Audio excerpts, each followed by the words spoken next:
أعوذ بالله من الشيطان الرجيم بسم الله الرحمن الرحيم الحمد لله رب العالمين وصلى الله على سيدنا محمد وآله الطاهرين. We are discussing Surah Al Imran, and last week I just gave an introduction to the surah, the context in which it was revealed, and then we started the surah with the disjointed letter Alif Lam Mim. We had some discussion on that.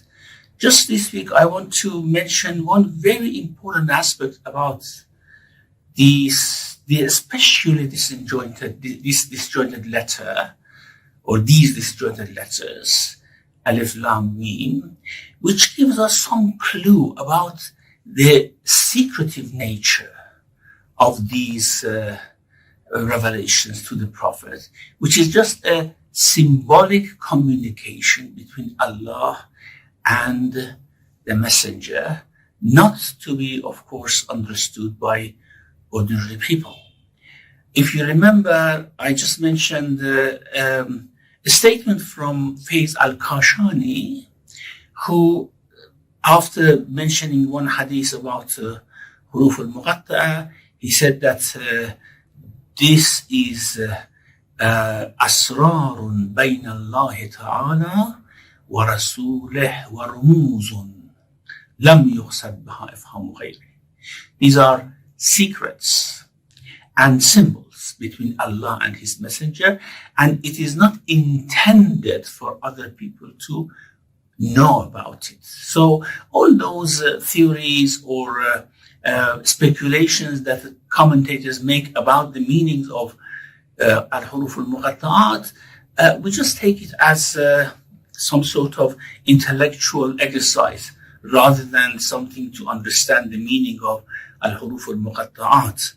And he said, فَهُوَ سِرُّ الْحَبِيبِ مَعَ الْحَبِيبِ. This is talking in secret. The loved one talking to his lover, Allah talking to the Prophet, and vice versa, of course. Allah is, of course, lover of the Prophet as well, in secret with symbols. Now, in Ma'an al-Akhbar, Sheikh Saduq Rahmatullah alayhi reports a hadith from Sufyan ibn Sa'id al-Thawri. Sufyan al-Thawri is very famous, of course. He was a Sunni scholar and with quite great mystical inclinations, and he usually, of course, attended Imam Sadiq alayhi salam, Imam Ja'far al-Sadiq alayhi salam lectures, and he had sessions of question and answer with the Imam. He says that قلت لجعفر ابن محمد ابن علي ابن الحسين ابن علي ابن Abi Talib. I said to Imam Ja'far al-Sadiq alayhi salam, for all him and his fathers, ما معنى قول الله عز وجل ألف لام ميم. What is the meaning of ألف لام؟ قال عليه السلام أما ألف لام ميم في أول البقرة فمعناه أنا الله الملك. The Alif Lam Mim, which is in the opening of Surah Baqarah, means I am Allah the King, and Allah al-Malik. وأما في أول آل عمران فمعناه أنا الله المجيد. The Alif Lam Mim, which is at the beginning of Al Imran, means I am Allah the glorified, Majid, the glorious,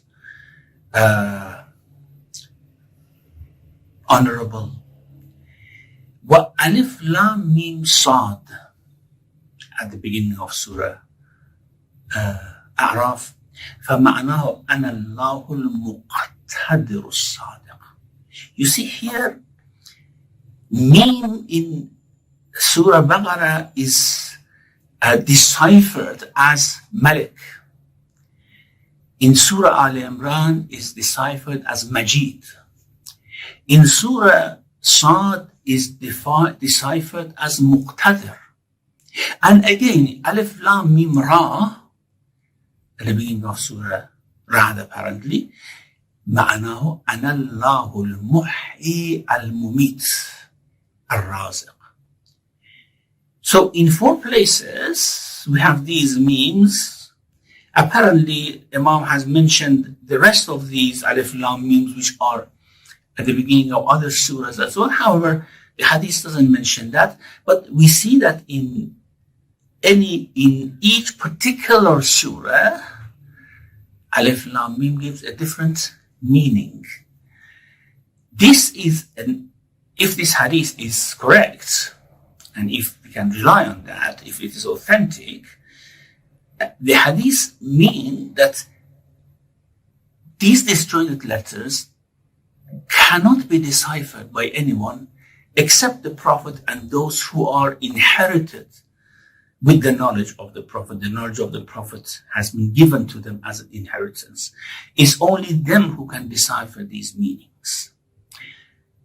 Well, that's, I think, all for the disjointed letters at the beginning of Surah Al Imran. As I said, in the beginning of Surah Baqarah, we had an elaborate discussion about the different views and theories given about Alif Lam Mim. Now, immediately after Alif Lam Mim, it says, Allahu la ilaha illa huwa al-hayyul qayyum. This very sublime expression that Allah, beginning the verse with Allah, there are 5 or 6 places where the sentence like this begins with Allahu la ilaha illahu. Instead of saying La ilaha illallah, we say Allahu la ilaha illahu. The emphasis is on Allah. And La ilaha illahu means that in reality, there is no divine being worthy of worship, or there is no being at all, whether they are divine or not divine, there is no being at all worthy of worship.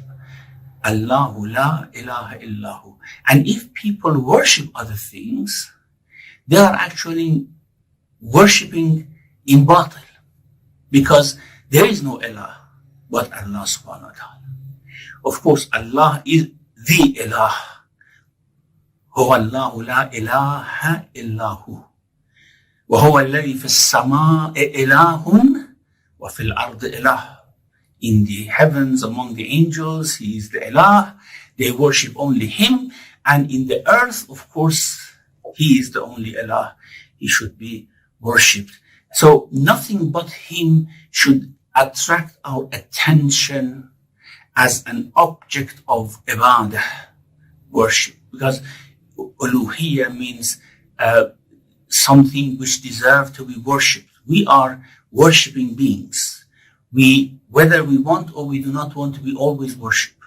We worship Allah, we worship idols, we worship ourselves, we worship pleasures, worldly things. This is the infatuation that we have with these things. So Allah is telling us, do not worship anything but me.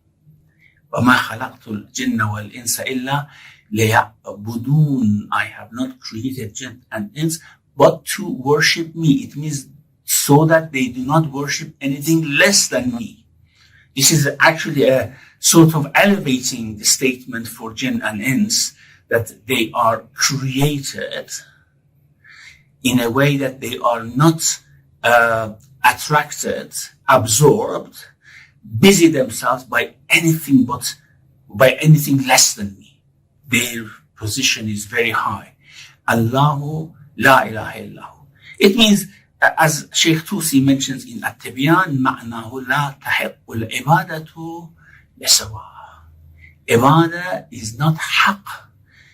No one else deserves it but Allah subhanahu wa ta'ala. Now, Al-Hayyul Qayyum.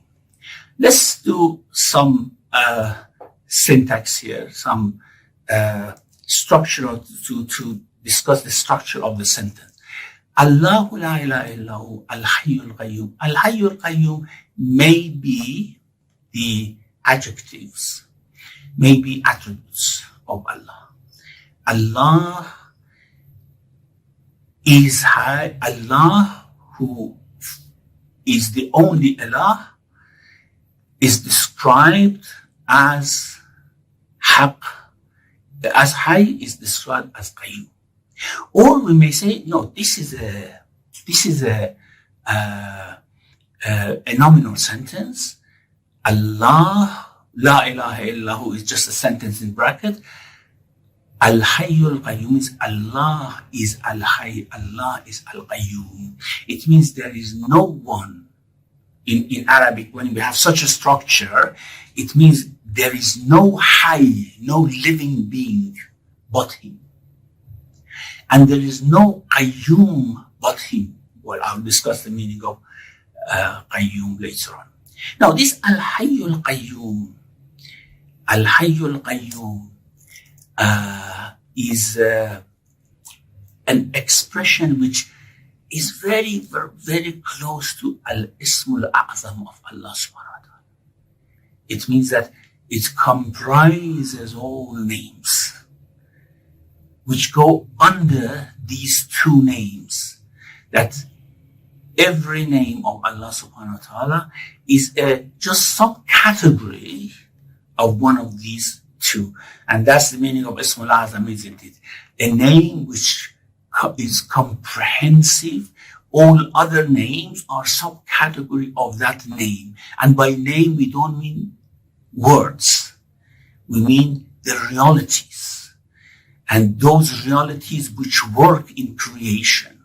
These are the names of Allah subhanahu wa ta'ala.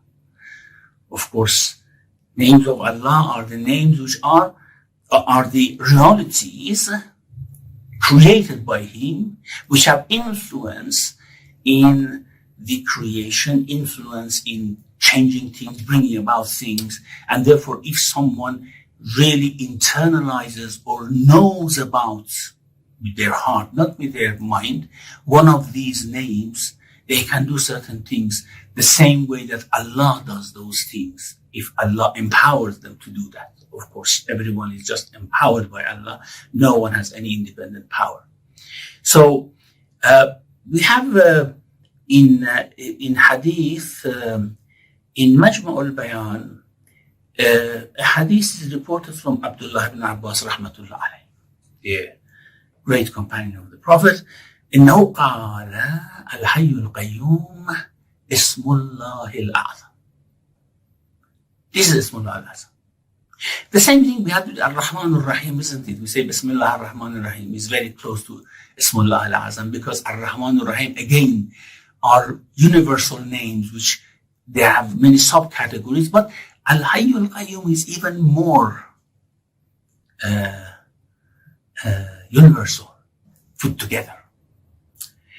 He says, Al-Hayyul Qayyum Ismullah Al-Azam wa huwa alladhi da'a bihi Asif ibn Barkhiyah sahibu Sulaiman fi haml arsh Bilqais min Saba'in ila Sulaiman qabla an yartadda ilayhi tarfu. This is Ismullah Al-Azam. And Asif ibn Barkhiyah knew of this name, and it was with actually putting this ability into practice that he could bring the throne of Bilqais from Yemen to Sulaiman before he blinked. And also Al-Baydawi in his Anwar al-Tanzil wa Asrar al-Ta'wil, a very beautiful commentary of the Quran and very respectable Sunni exegete, says that روي عنه عليه الصلاة والسلام, it is reported that the Prophet, peace be upon him, said, إن اسم الله الأعظم في ثلاث صور. Ismullah al-Azam, you can find it in 3 surahs. في سورة البقرة آية الكرسي, الله لا إله إلا هو الحي القيوم. وفي آل إمران, the same thing, isn't it? The same thing we have here. There we have Allah la ilaha illa huwa al-hayyul qayyum la ta'khudhuhu sinatun wa la nawm. Here we have Allah la ilaha illa huwa al-hayyul qayyum nazzala alayka al-kitab. And also in Surah Taha, when he says, وَعَنَتِ الْوُجُوهُ لِلْحَيِّ الْقَيُّومِ. Now, Qayyum is only mentioned 3 times in the Quran, and always in conjunction, attached to Al-Hayy. Now, why these two are attached to each other? Al-Hayy is used, of course, without Huwa Al-Hayy, La ilaha illahu, without Al-Qayyum, but Al-Qayyum is always used in conjunction with Al-Hayy. Hayy is living, isn't it? This is the, if we put all Sifatul Zat. Now, this needs some explanation. Allah has some Sifat which are with Him, whether He creates or He does not create, or is manifest, whether He creates, like Qudra, power, like knowledge, and like Hayat. And Hayat is actually the sort of overarching Sifa, where knowledge and Qudra goes under them. So it's Majma'u Sifat al-Zat. And when we talk about Hayat, of course we have Hayat as well. We are living as well. But our life is dependent. Our life is mixed with death. Our life ceases if Allah ceases to provide it to us. So we are not high in essence. We are high because Allah is actually pumping life into us. Moment after moment. It's not just the case that He has given us life and we are going to live forever. No. Moment after moment, He's pumping life into us because He is the only living in the world, in the existence. I don't know what we call it. In the realm of existence, He is the only living being. And this life through Him comes to others. Of course, you know that we as human beings, as soon as we are conceived, we are eternal. We live forever. That's very clear. That's the case. We live forever. However, then what's the difference between us and Allah subhanahu wa ta'ala? He lives forever. We live forever. And I have mentioned this a very beautiful hadith before, that when we enter paradise, a letter is given to us. Whatever that means, these are metaphorical expressions. This is Kitabun min al-hayy alladhi la yamut ila al-hayy alladhi la yamut. This is a book from the living who never dies to the living who never dies. It means from Allah to us. But the difference is very clear. Our life is dependent. Our life is, as soon as He stops pumping life into us, we die. We just perish. We just disappear. So He is re-living. He is the only one who lives. As in Surah Ghafir, He says, Huwa al-Hayy. He is the living. There's no living being except Him. La ilaha illahu. Now that it is the case, فَادْعُوهُ مُخْلِصِينَ لَهُ الدِّينَ. So call Him while you purify your faith only for Him, because whatever else you look into, they are all just perishable. They may be very honorable, they may be very elevated by Allah subhanahu wa ta'ala, whether it's Jibreel, Mikael, whether it's Anbiya, Awliya, but their life is dependent on the life of Allah subhanahu wa ta'ala. And therefore, Huwa al-Hayy. Hayy is the overarching sifa of Allah in Himself. However, there are other types of sifa. We call it as-sifatul fi'liyah or sifatul idafiyah. The attributes of God who are in connection to other things, other beings. Idafiyah. They are related to other things. When He creates, then He has mercy on the creation. Of course, that is sifa idafiyah or sifa fi'liyah. It is His action that requires that. Now here, When we come to Qayyum,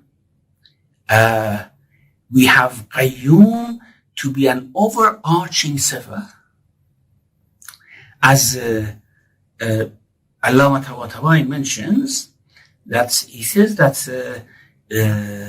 Qayyum is the root of all Sifatul Fi'l of Allah subhanahu wa ta'ala. And by that we mean anything which is related to his creation, like Khaliq, creator, Raziq, provider, Mubda, initiator, Mu'id, the one who restores and returns things, Muhi, giving life, Mumid, taking life, Ghafur, Rahim, Wadud, anything which is related to creation, it all goes under the Sifa Qayyum. Why? What does Qayyum mean? Qayyum is the hyperbole, the sort of emphatic form of Qa'im. Emphatic form of Qa'im. Qa'im means someone who is holding something, not letting it to perish, providing for it, preserving it, providing sustenance, sustaining it. This is the meaning of Qa'im. And this is used in the Quran in other verses which are very, very important. Very important. أَفَمَنْ هُوَ قَائِمٌ عَلَى كُلِّ نَفْسٍ بِمَا كَسَبَتْ وَجَعَلُوا لِلَّهِ شُرَكَاءَ. Do you compare the one who is sustaining, this Qa'im means someone who sustains, sustaining every soul and whatever they earn, and then you put shuraka, you compare him with other partners. This Qa'im is very important. And there's another verse in the same surah, Surah Al Imran, we will come to later on, inshallah, which, of course, is very deep. Shahid Allah, verse number 18. Shahid Allah annahu la ilaha illa hu wal malaikah wa ulul ilm. Allah testifies, and the angels testify, and ulul ilm testify. This testimony is not just like us, we say la ilaha illallah, no. We say it as words. We imitate. And this imitation, inshallah, leads us to paradise. Don't worry about that. This is our capacity. However, there are some servants of Allah who are given knowledge in par with angels. Then they can see, they can observe that la ilaha illallah. No one deserves to be worshipped, to be attracted to, except Allah. Nothing, no one and nothing. You know, we are always attracted to different things in this world. And that's the plight of a person who is absorbed in the worldly matters. And we always ask Allah to actually elevate us from this position. Allahumma inni as'aluka tajafiya an dar al-ghurur wal-inabata ila dar al-khulud. I ask you that you elevate me from this perishing world. At-tajafiya an dar al-ghurur. It's because it deceives me. Deceives me in what sense? Deceives me because I think it's important. Because I think this is the end. This is the aim. This is the deception of this world. I want you to elevate me and then direct my attention wal-inaba ila dar al-khulud. There are certain, of course, people who have this ability to see, to testify. شهد الله أنه لا إله إلا هو والملائكة وأولو العلم. Now, the sentence which is very important here, related to my discussion, is قائما بالقسط. He is sustaining everything. Standing means, of course, he is standing to look after the affairs. He is sustaining everything with justice. La ilaha illahu al-azizul hakim. Beautiful verse. Sublime. Absolutely sublime. This verse. Two words says La ilaha illallah. Isn't it? In this verse, in this one verse, we have twice La ilaha illallah. Shahid Allah annahu la ilaha illahu wal malaika wa ulul ilm. قائما بالقسط لا إله إلا هو. This لا إله إلا هو here is actually different from the first one, because there they are witnessing, testifying. Here, because he's قائما بالقسط, there is no ilah except him. What's the meaning of قائما بالقسط? Sustaining things with adl. It means that he gives everything what they deserve. If they want it up to their capacity, we see that anything he has created, الذي خلق فسوى والذي قدر فهدى الذي أحسن كل شيء خلقه. Everything he created, he made it the best in his own accord.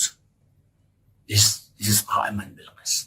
He gives everyone what they deserve. I have a capacity, you have a capacity, animals have a capacity, plants have a capacity, prophets have a capacity, angels have a capacity. He gives them their full due, what they deserve.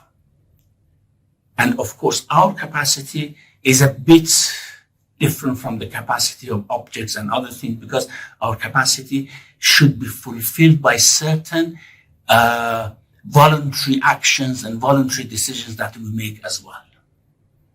And of course, our capacities are different. Some of us are created with less capacity, some with more capacity. Some of our created human beings, some horses, some angels, some ants, some objects, and all Allah gives them قائما بالقسط. Now, one very major question, I know this question comes to your mind. Why he has given these different capacities?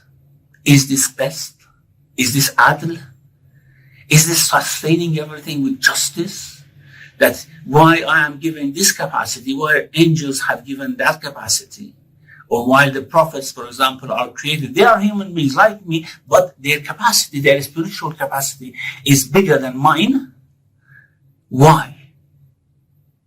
This, of course, the philosophers have tried to discuss, the theologians have tried to discuss, but I think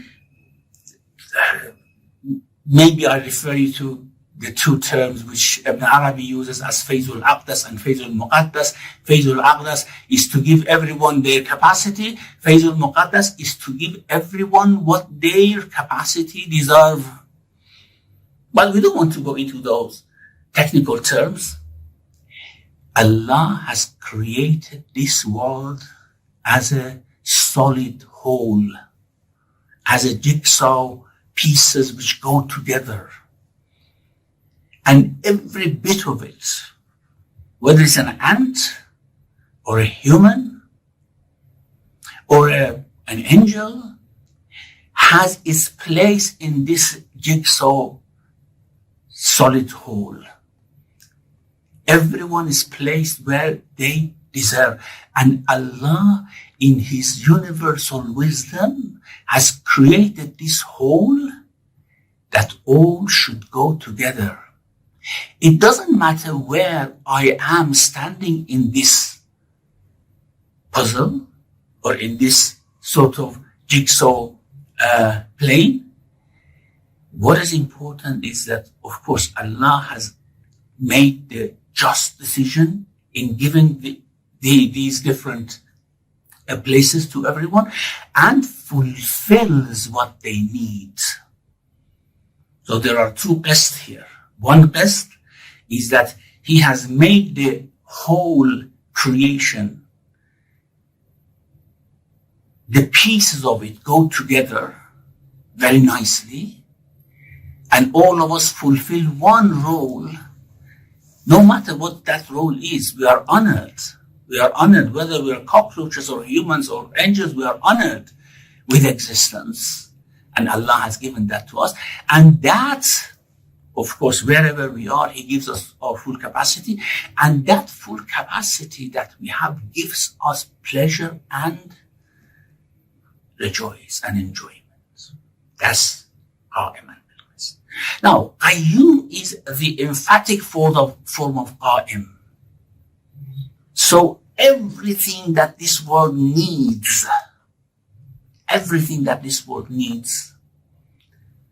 He attends to it.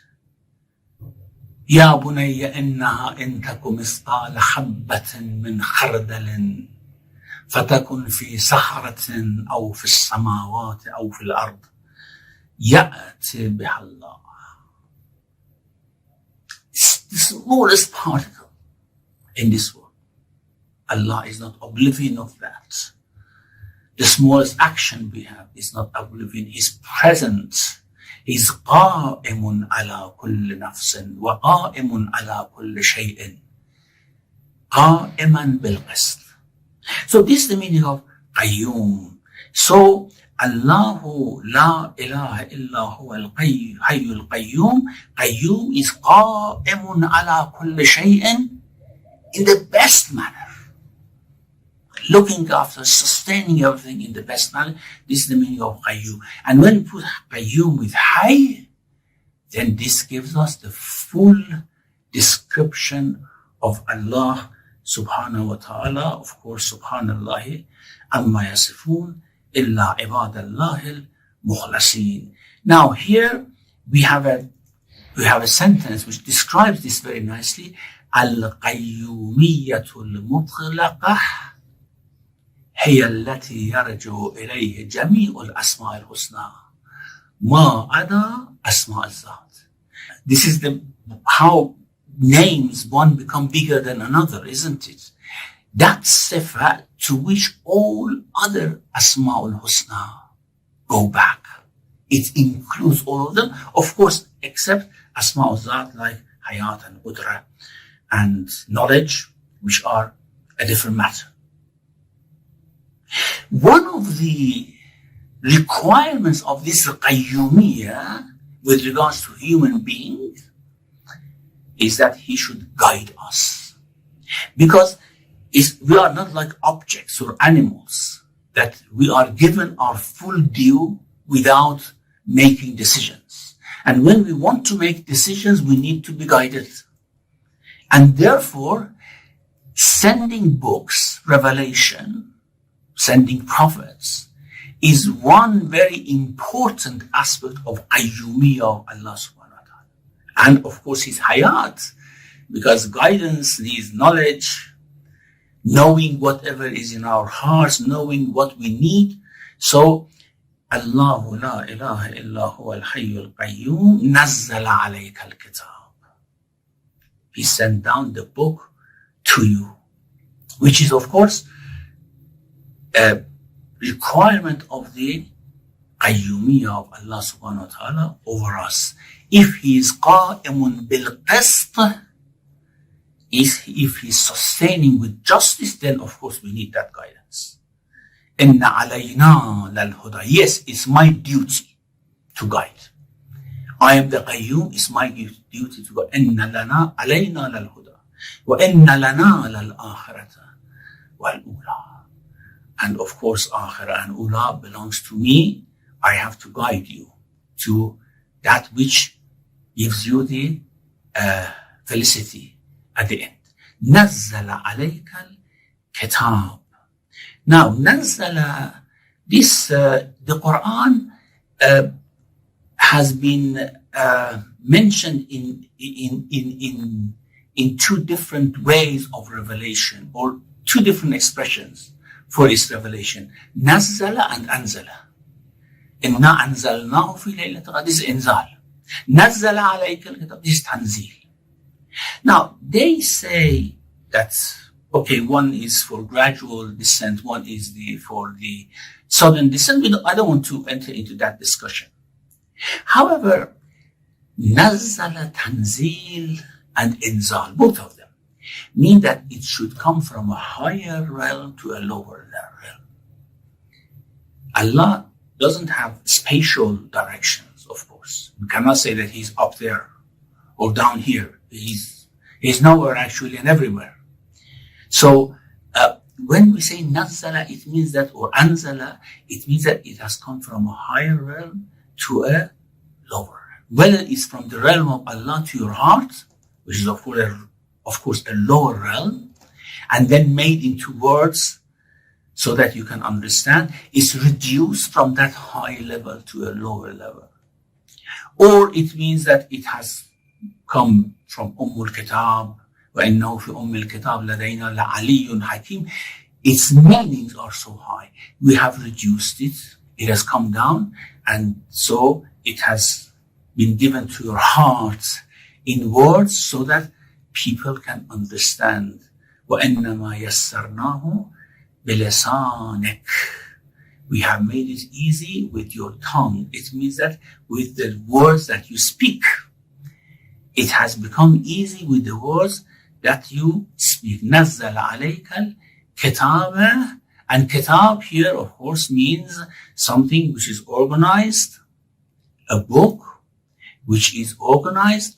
Of course, not all of them has come yet, but it is a book which will be completed. نَزَّلَ عَلَيْكَ الْكِتَابَ. Even just certain verses of it which has come down, we can say that Allah has sent down the book partially, and the rest of it will come. Bil-haq may have two meanings. One is that bisadq means that whatever is in this book is true. Nazzal alayka al-kitab bil-haq.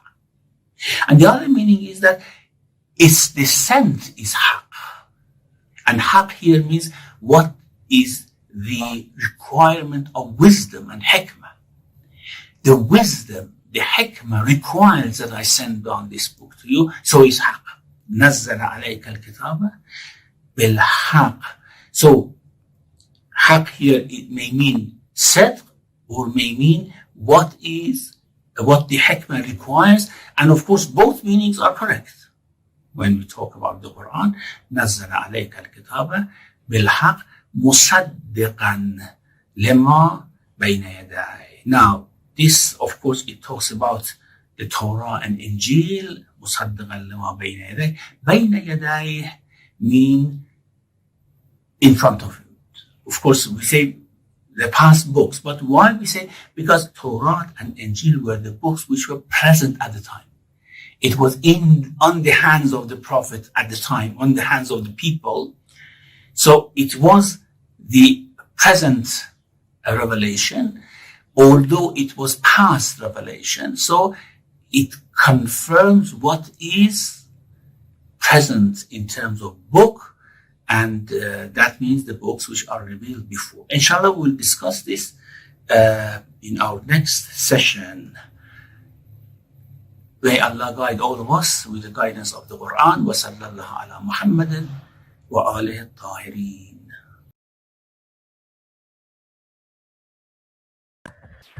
Thank you very much, Sheikh. We're very fortunate to have Sheikh here with us. So we have some time for questions. If there are any questions, please either raise your hand on the Zoom conversation or post them in the chat on either the Zoom or the YouTube, and I will inshallah pull them out from there. So if we begin with the first question that's coming from YouTube, it says, correct me if I misunderstood, all creation is part of Allah's creation because Allah is all creation. Some disagree that Allah is within every creation. Please, could you clarify?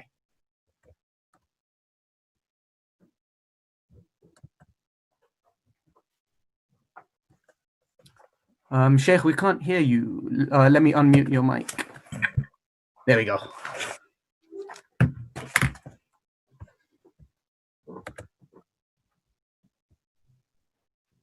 Sheikh, I think your mic is still muted. Can you hear me now? Yes, that's perfect. Thank you. Okay, very good. So can you repeat the question, please? Yeah, I'll repeat. So correct me if I misunderstood. All creation is part of Allah's creation because Allah is all creation. Some disagree that Allah is within every creation. Could you Sorry, your voice just gets low and high. I cannot get the important part of the question. Can you repeat again? Yeah, would it be easier if I put it in the text? Yes, please. But if you say it as well, it's fine. But Yeah. sometimes, yeah. So I'll do both. I'll put it in the chat and I'll say it again as well. Okay. Correct me if I misunderstand. All creation is part of Allah's creation because Allah is all creation. Some disagree that Allah is within every creation. Could you please clarify? The part I didn't get was that Allah is all creation is part of Allah's creation, because we don't have any other creation except God's creation. So we don't have all creation being part of Allah's creation. Everything is that Allah has created is, of course, His creation. He is not inside His creation and He is not far from His creation. That's why we say Allah is immanent in His creation and at the same time transcendent. This is how Imam Ali actually explains the relationship of God with His creation, saying that He is with everything but not inside, and He is outside everything but not far away and absent. It is us to imagine the relationship of God to His creation. It is not possible for our mind, and maybe by heart later on, inshallah, we can find out when we see the malakut of heavens and the earth. But without that, it is not possible for us to find this. So the only thing we can say is that Allah is nowhere and He's everywhere. Allah is with everything, but not inside everything. Some people have tried to say that Allah's knowledge reaches everything rather than Allah being present Himself. However, if we say Allah's knowledge reaches everything, that means creation is somewhere and He is somewhere else, which doesn't make sense. So the question is a very good question, but the answer is very, very complicated. I don't know, does this answer the issue? To an extent, sometimes when we talk about La ilaha illallah, we, especially within the Irfani narratives, they talk about it meaning there is no existence except for the existence. So along those types of lines, could we not interpret this that everything is Allah as well as not Allah? Well, this is what I discussed when I was explaining the meaning of Huwal Hayy. He is the only living being. Because all life comes from Him. Our lives are dependent on His life. And our existence is dependent on His existence. But the way it is explained in Wahdatul Wujud, because you are referring to the theory of Wahdatul Wujud, or unity of the existence, the way it's explained is not, Ibn Arabi doesn't say that all existence is God. It says that these are levels of His presence in His creation rather than being part of Him. So it's very complicated. We have to distinguish between Allah and His creation. And even those who believe in Wahdatul Wujud, they do not believe that all existence is Allah. They believe that all existence is within the reach of Allah, or Allah is beyond the Allah. All existence is, of course, from Allah, but Allah is beyond the existence. It is, I think, to find out about this theory, it is very important that we read the theory of Wahdatul Wujud in depth rather than just hearing about it. Thank you very much. Do we have any further questions? Okay, so we've just had a few come in on the chat. Why was the surah named as Al Imran? Who named the surah? Was it divinely named? And who endorsed it?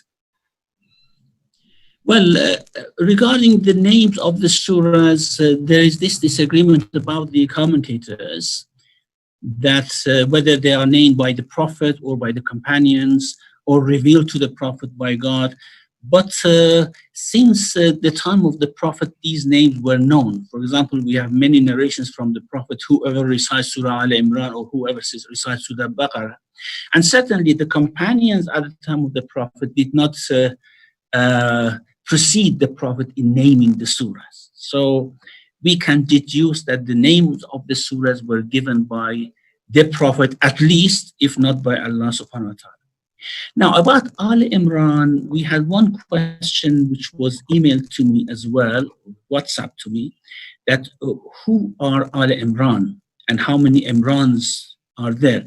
The Quran refers to one Imran, of course, but we have another Imran, which is the father of Musa. We call him Musa ibn Imran. That is not, he is not mentioned in the Quran, certainly. This Imran is father of Maryam.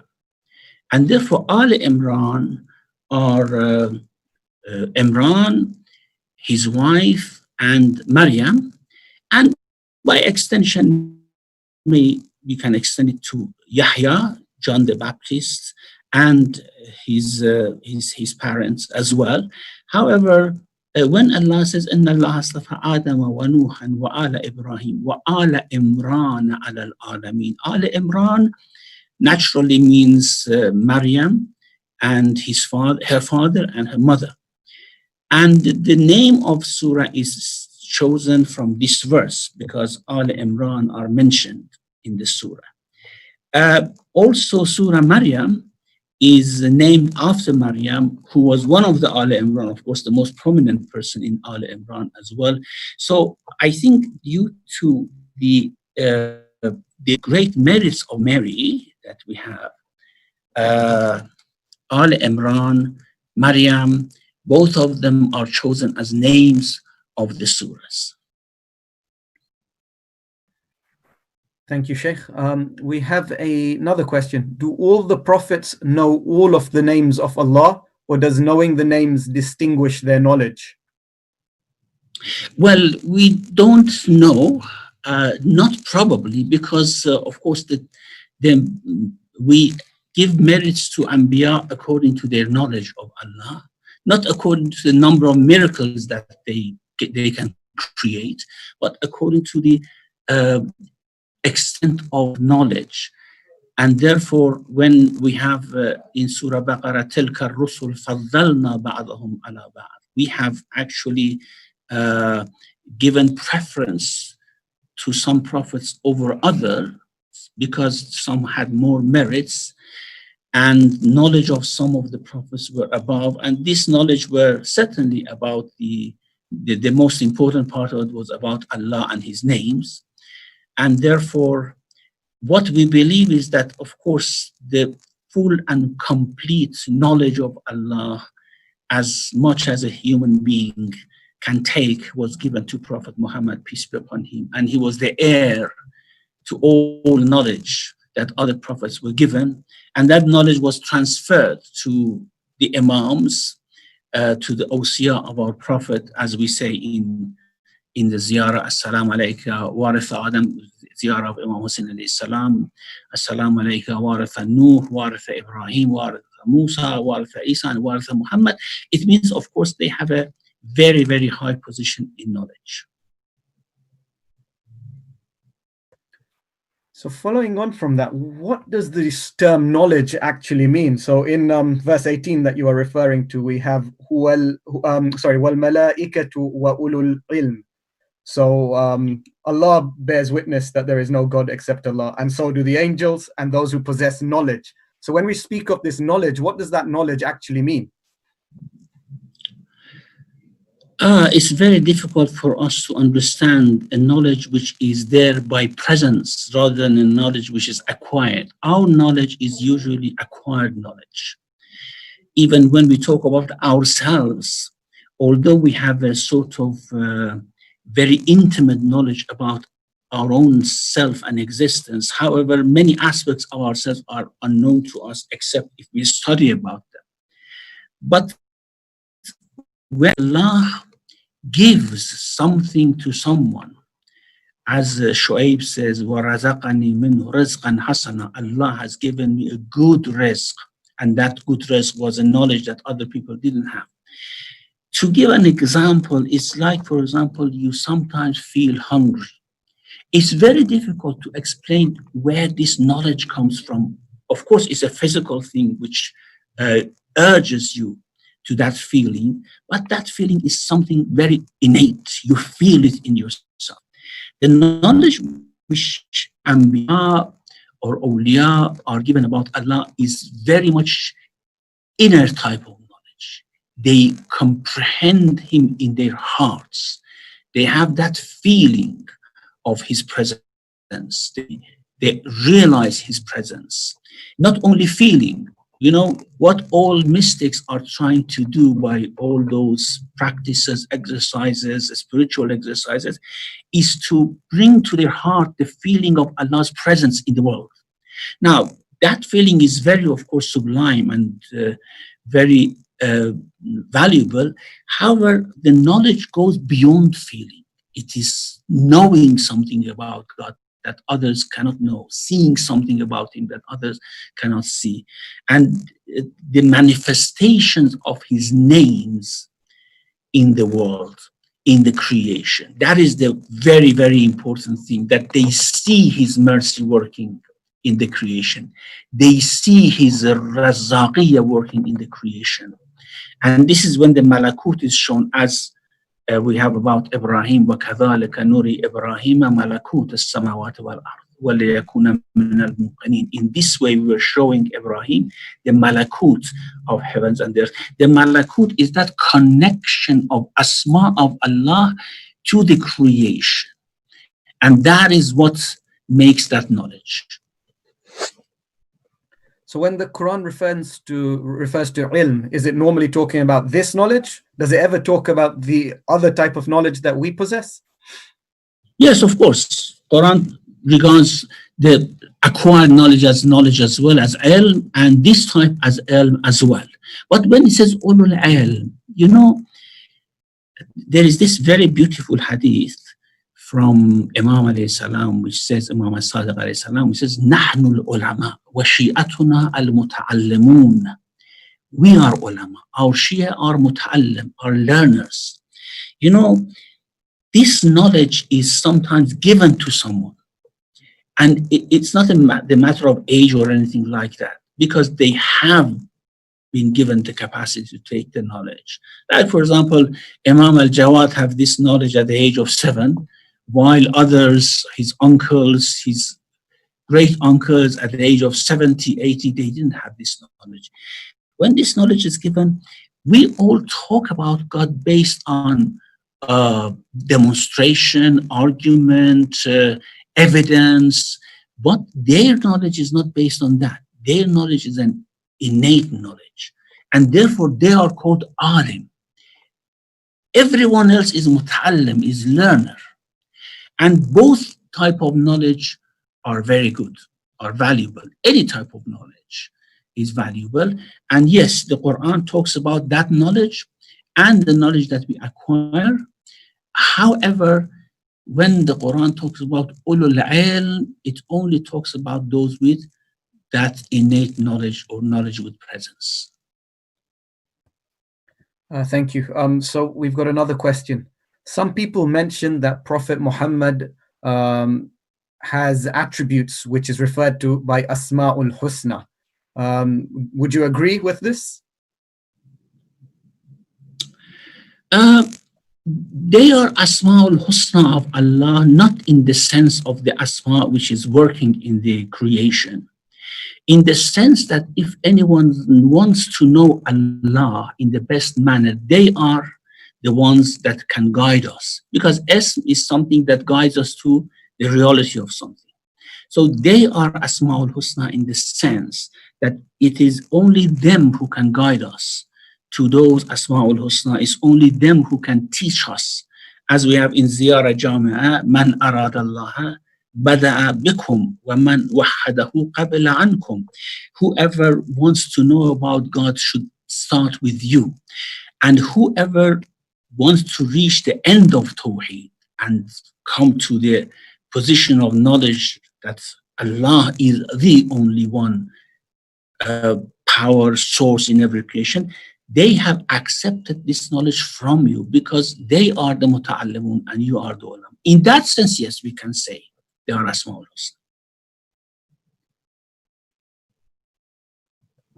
Husna. So I guess another question that follows on from this is, we have the saying, the entire universe is within you. Does this imply that we can unravel Allah's attributes, names within us that already exist, or that Allah will enter these attributes into our hearts? Well, I think this is reference to what Imam Ali has said in a poem, that أتزعم أنك جرم صغير وفيك أنت والعالم الأكبر. You think that you are just a tiny, small piece, while in you has been installed the greater world, the greater alam. Yes, of course, by knowledge we can reach somewhere which makes us even bigger than the universe, because we can internalize Asma'ullah. Inshallah, when we go to paradise, in this world that's not possible for us, of course, the prophets, A'immah. But when we go to paradise, yes, we work through Asma'ullah, and that means everything. That means we can do anything that we like. That means we can know anything that we want through Asma'ullah.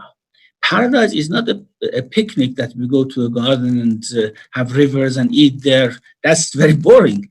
It is a place where we grow to an extent where we work through Asma'ullah.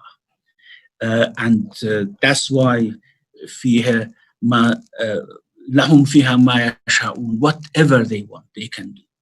It's just like God, isn't it? Whatever God wants, He can do through His Asma. Whatever we want, we can do through His Asma, not through our Asma. Through His, it's all dependent on Him. Therefore, potentially, yes, we are bigger than anything else. But actually, we are now in this position of being small creatures of Allah on the earth. Thank you. And we're going to end with this one last question. In this wise system of God, is our purpose to find our place in this jigsaw puzzle, or is our purpose to just develop an awareness that God is wise, God is Qayyum, and His other attributes? No, as human beings, we have to find an awareness of what precious jewel Allah has placed in ourself, in our soul, is something very big. No matter where we are in this jigsaw puzzle, eventually we can grow to an extent which we go beyond all these. The only thing in this world we have to do is to submit to Him and divert our attention from worldly matters to the realm of Allah subhanahu wa ta'ala. Then in the next world, of course, things would be different. Now, there are a couple of other questions that I have received. If we have time, I would like to quickly answer those questions as well. I don't know if we have time. That's fine. Would you be able to just read out the question first and then give an answer? One other question that I have received is, when we are talking about first 80 ayahs and the mubahala, what's the difference between mubahala and mubahatha and muqabala? Well, mubahatha is discussion, of course, when we discuss matters with each other, as of course it was the case in the first 80 verses. Mubahala is when, after discussion, they did not reach any agreement and each side was solid and firm on their position. And of course, one side was true, the other side was wrong. And the matter went to mubahala. That means calling God to bring curse on side which is on batil. Muqabala is a different thing. Muqabala is when, of course, in different cultures it means different things, but one of the meanings of muqabala is when, for example, you compare your knowledge or your book or your version of a book with another version of a book, another version of a hadith, things like that. When the Prophet, the other question, when the Prophet called them from Najran to Medina, why did he turn away looking at their costly, precious silky attire? About the last week's session, when these prominent people from Najran came to Medina, well, the reason is very clear, because they entered the mosque of the Prophets as spiritual leaders with those very luxurious robes and things like that. And Prophet didn't like that. For spiritual leaders, it was not something good, so he turned away from them, didn't pay much attention to them, actually telling them that this is not something which should attract attention. What should attract attention to spiritual people is their spirituality. And the last question is that who created the Kaaba of Najran? What idols were they praying for? What happened to the Kaaba of Najran? I don't know what is meant by Kaaba of Najran. We didn't have a Kaaba in Najran. What happened? The Christian leader of Najran, Abraha, who attacked Kaaba later on, he had built a huge church, very precious, costly, luxurious, grand church, to attract attention of everyone else to that place rather than going to Kaaba. He wanted people to go to Najran for pilgrimage rather than going to Mecca to Kaaba. Kaaba was, of course, a very small cube, not very magnificent in the shape and building, and he built that very huge church there. And he would go and perform pilgrimage there rather than coming to Mecca. And he wanted all pagans to convert to Christianity and go to there.